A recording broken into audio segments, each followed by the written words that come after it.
came to Hawthorn in 1970. I used to come down from Druin, actually. Peter Knights and myself used to come by taxi and train on a Thursday night and play. I'm not sure how many games I played in 70, but played, I think, about 4 or 5 senior games. Then the following year in 71, played the first half of the year in the reserves, and then the second half of the year, I think about 14 games. I played in the seniors, including the 1971 Premiership. And so that was the beginning of my career at Hawthorn, and I guess in some ways I thought to myself, you know, how good is this? And then we struggled the next couple of years at Hawthorn because of the loss of a bloke called Peter Hudson. But then we started coming back. 74 we played in finals. 75 we lost to North Melbourne in their first Premiership win. And 76 I played in fortunately another Premiership. Then just the next few years I played quite a bit of senior football at Hawthorn till 1979 when I was actually struck off the list. I remember opening the door where I was living at the time, and John Kennedy was standing there, who was chairman of selectors. And I knew there was something happening then, of course. That was a Friday. And he said, "Oh, Leon, the match committee decided perhaps you're not going to get a game this year and maybe best you move on." And we were playing a practice match the next day, and I said, "Oh, John, can I play tomorrow?" Dave Parkin was coach at the time, and he said, "I'll get back to you." And I said, "Yes."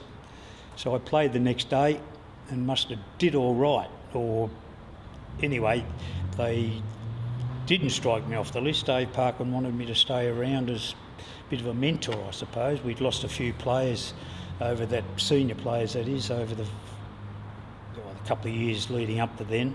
So I stayed on. They made me captain of the reserves, as I say, in a bit of sort of a mentoring, leadership role.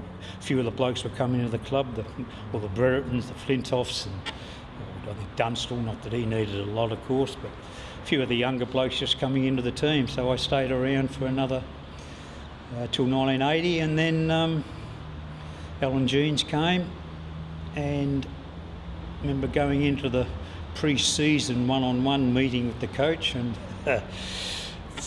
walked into the office. He's sitting behind a big desk, and he said, "Oh, Leon, what are your thoughts about the coming season?" I said, "Oh, a few VFA clubs have talked to me. Frankston would like me to play. Camberwell would like me to play and coach." And he just looked at me and said, "Yeah, Camberwell's a good club, Leon." And I knew this conversation wasn't going much further. So that was the end of my career at Hawthorn, and came to Camberwell as playing coach. Which was, a good move as it turned out. We ended up winning a premiership that year with a lot of help from the people around the club. It was a good club. Ronnie Peck was president. Peter McKinley, I think, was on the committee as well, and Johnny Hook was my chairman of selectors. Peter Neville was treasurer. So it was a good club, and I saw that. One of the reasons I came to, but and of course there was very good players. They were looking to get back into First Division, and that was the goal from the start. My goal as coach, looking at the list, because I knew quite a few of the blokes, Peter Oliver, Juddy, Peter Stevenson, knew Happy a little bit. I knew of him certainly. Riley Howard, Peter Howard.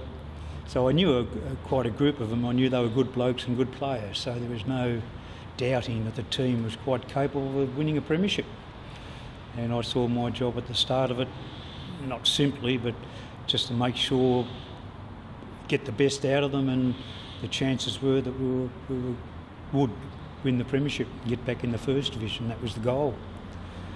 And it was a good season, and had, as I say, very, very good team, a lot of leaders, experienced players, and a good, as I said, a good backup support committee.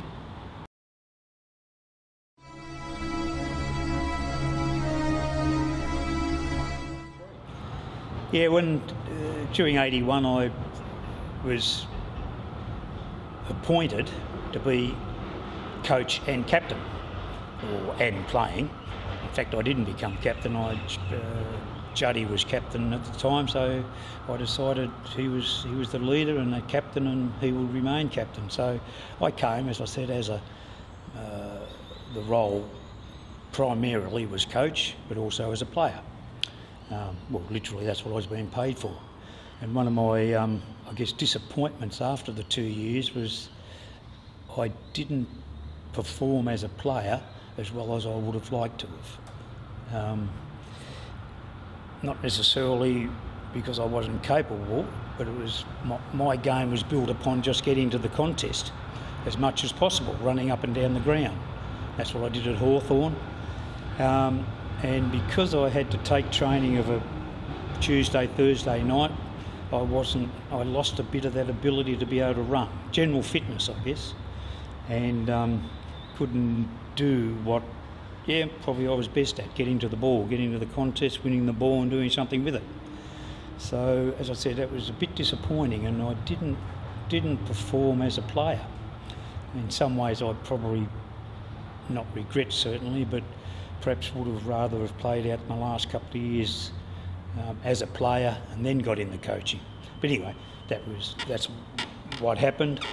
In fact, I think I played most of the season in 1981, but 82 in First Division I struggled even more because it was a much better competition, of course, and they had some very, very good players. Billy Swan was one. He cut me up one day, I remember.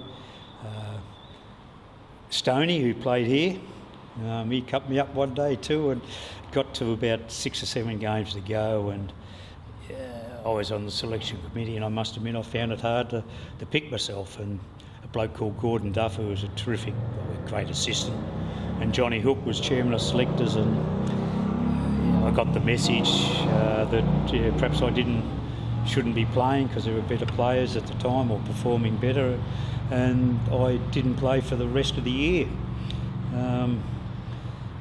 We did have a reasonable year though as a team. I think we've missed either by percentage or one game from the finals. But yeah, I didn't play, as I said, for the rest of the season, or 6 to 7 games, and I guess that was a fair bit of the reason why the next year I wasn't reappointed as coach, because maybe the record as a coach might have been okay, but certainly as a player, which was one of the reasons I was appointed, wasn't happening. So it was reasonable that I ended my stay at Camberwell as coach and player.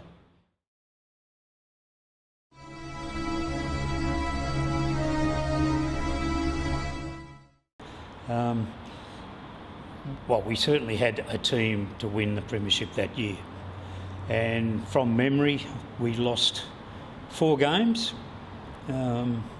It was an unusual competition. There was 4 teams who were just, I think they were Sunshine, Yarraville, Box Hill, and one other team, I'm not quite sure, but you'd end up beating them, and we did a couple of times win by perhaps 20 goals.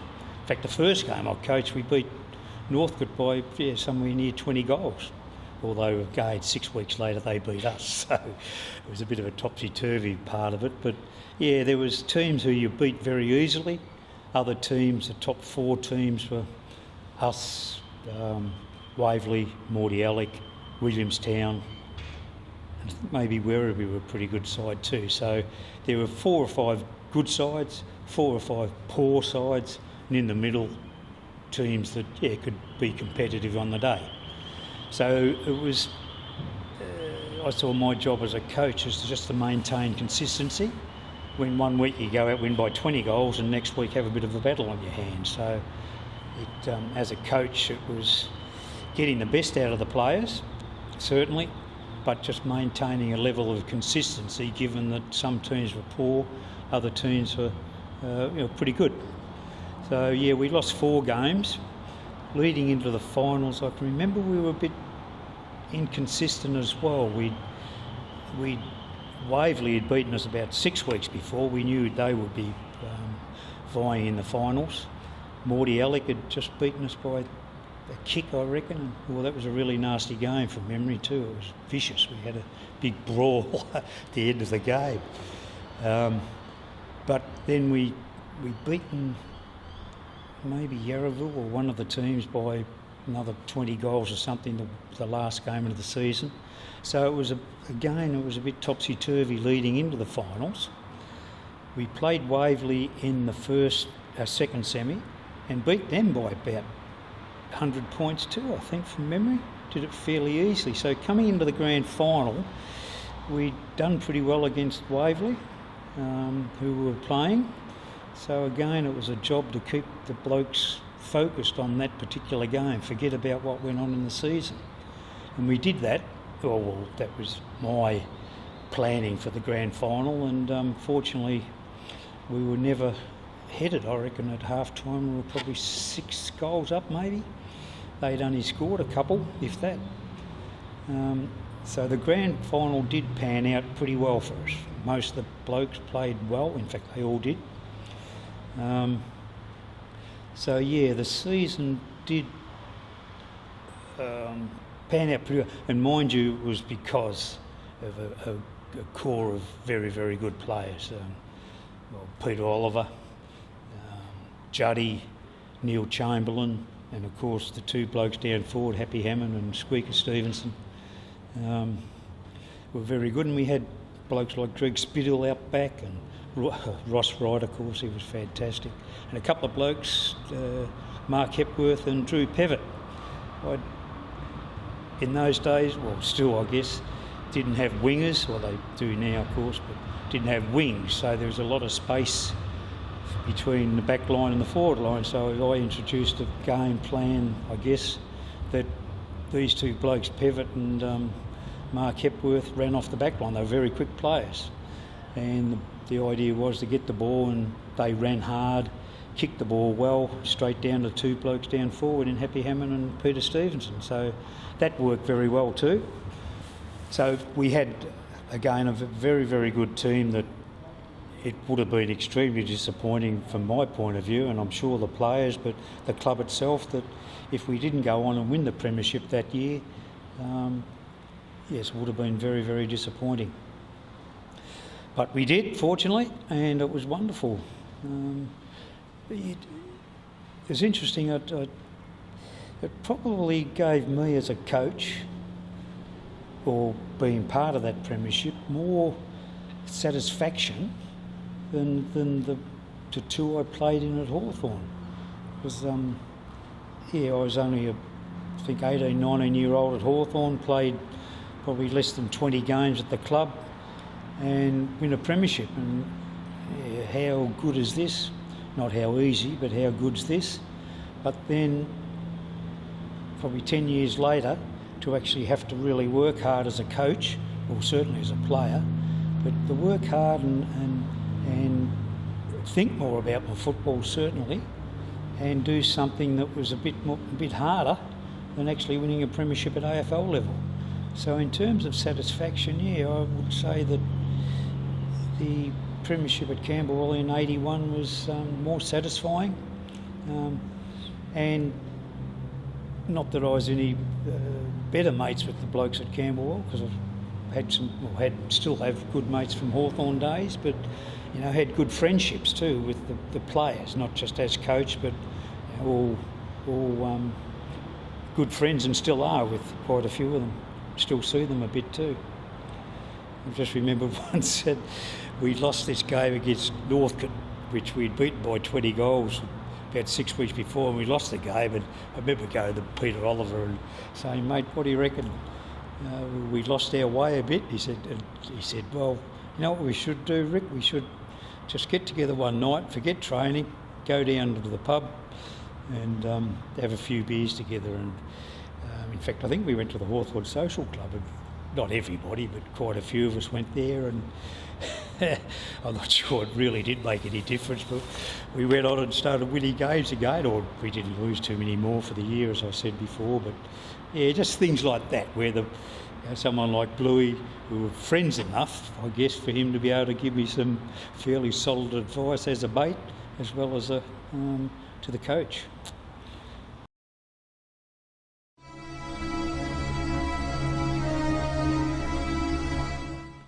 Just one special memory from the 1981 season. At the time, my wife was pregnant with our first daughter, Holly, and was due on the day of my first coaching. And there was a bit of pressure in my mind anyway, and probably Jan's, that what the choice would be if Holly was actually born or was about to be born on that day. So it gave it a bit of thought. I don't think I mentioned it to the football club at all, but yeah, a bit of pressure, particularly it was going to be my first coaching match. But fortunately, Holly decided not to arrive till about a week later. So I didn't have to make the decision, but I'm certain the decision would have been not to coach the game, I suppose. Would have made a great impression on the football club, because at that time, I think it was pretty well, we all used to go to the births of our children, still do of course. So yeah, a little bit of a reminisce there about what may have been a fairly difficult decision, but didn't happen 34 years ago.